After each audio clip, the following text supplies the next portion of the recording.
Okay, it looks like they're disassembling the Jeep. Got this fender off and getting ready to do some repairs on this here. So not much has moved along yet, but we're on it.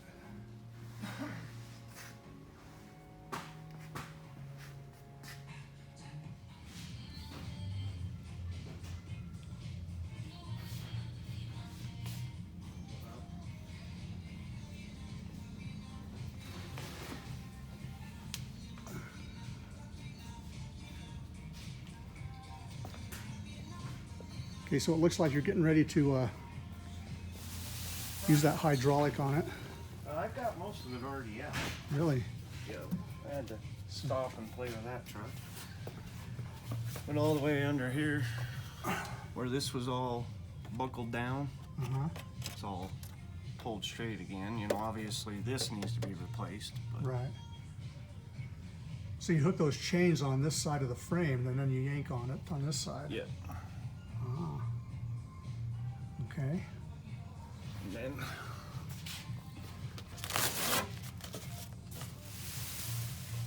and of course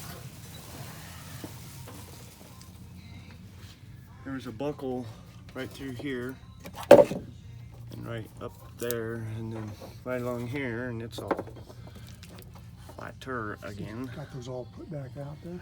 so your seat doesn't sit crooked. Yeah, that would be nice.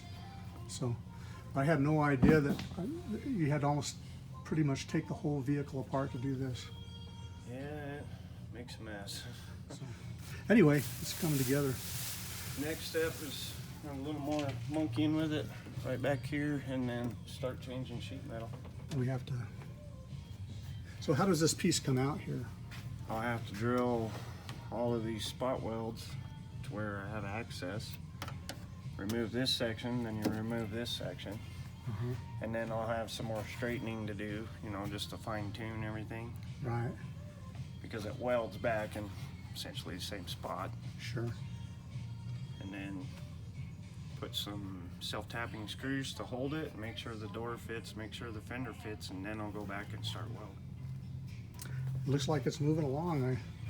Yep, had some good progress the last few days. Yeah, I see that. So.